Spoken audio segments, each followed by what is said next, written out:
والذين لا يدعون مع الله إلها آخر ولا يقتلون النفس التي حرم الله إلا بالحق ولا يزنون ومن يفعل ذلك يلقى آثاما يضاعف له العذاب يوم القيامة ويخلد فيه مهانا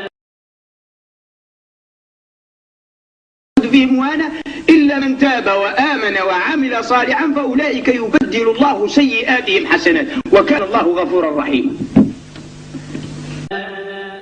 إلا من تاب وآمن وعمل عملا صالحا فأولئك يبدل الله سيئاتهم حسنات. ما نديروش سلاح، ندير سلاح بركم مالك عاد يقولوا هكذا ندير سلاح وندير لك راش.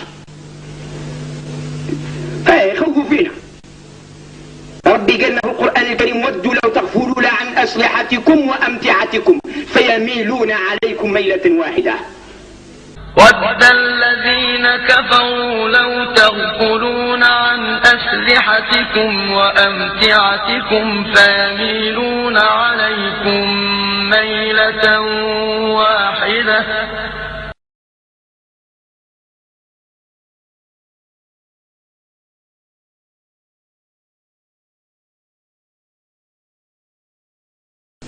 ربي قال في القرآن الكريم خذوا حذركم وأسلحتكم.